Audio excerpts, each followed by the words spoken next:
मा कामाख्या कवच। महादेव उवाच शृणुष्व परमं गुह्यं महाभयनिवर्तकं कामाख्यायाः सुरश्रेष्ठः कवचं सर्वमङ्गलं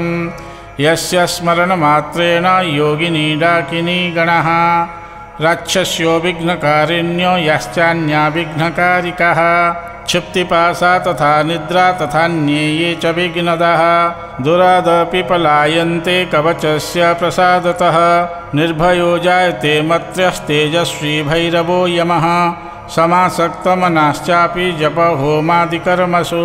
भवेच्च मन्त्रतन्त्राणां निर्विघ्नेन सुसिद्धये। मां कामाख्या देवी कवच। ॐ प्राच्यां रक्षतु मे तारा कामरूपनिवासिनी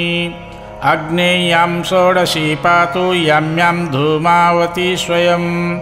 नैऋत्यां भैरवी पातु वारुण्यां भुवनेश्वरी वायव्यां सततं पातु छिन्नमस्ता महेश्वरी कौवेर्यां पातु मे देवी श्रीविद्याबगलामुखी ऐशान्यां पातु मे नित्यं महात्रिपुरसुन्दरी ऊर्ध्वा रक्षतु मे विद्या मातङ्गी पीठवासिनी सर्वतः पातु मे नित्यं कामाख्या कालिका स्वयं ब्रह्मरूपा महाविद्या सर्वविद्यामयी स्वयं शीर्षे रक्षतु मे दुर्गा भालं श्रीभवगेहिनी त्रिपुराभ्युगे पातु सर्वाणि पातु नासिकां चक्षुषी चण्डिका पातु श्रोत्रे नीलसरस्वती मुखं सौम्यमुखी पातु ग्रीवां रक्षतु पार्वती जिह्वां रक्षतु मे देवी जिह्वाललनभीषणा वाग्देवी वदनं पातु वक्षः पातु महेश्वरी बाहु महाभुजा पातु कराङ्गुलिः सुरेश्वरी पृष्ठतः पातु भीमास्या कट्यां देवी दिगम्बरी उदरं पातु मे नित्यं महाविद्या महोदरी उग्रतारा महादेवी जङ्घोरूपरि रक्षतु गुदं मुष्कं च मेदं च नाभिं च सुरसुन्दरी पादाङ्गुलिः सदा पातु भवानी त्रिदशेश्वरी रक्तमासास्थिमज्जादि न पातु देवी सवासना महाभयेषु घोरेषु महाभयनिवारिणी पातु देवी महामाया कामाख्या पीठवासिनी भस्माचलगता दिव्य सिंहासनकृताश्रया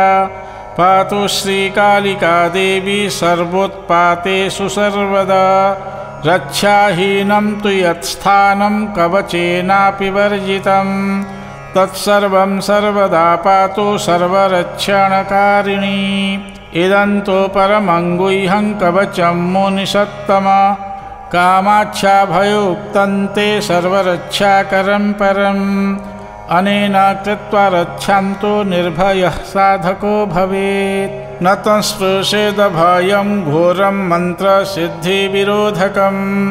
जायते च मनः सिद्धिर्निर्विघ्नेन महामते इदं यो धारयेत् कण्ठे बाहौ वा कवचं महत् अव्याहताज्ञः स भवेत् सर्वविद्याविशारदः सर्वत्र लभते सौख्यं मङ्गलं तु दिने दिने यः पठेत् प्रयतो भूत्वा कवचं चेदमद्भुतं स देव्यः पदवीं याति सत्यं सत्यं न संशयः। ॐ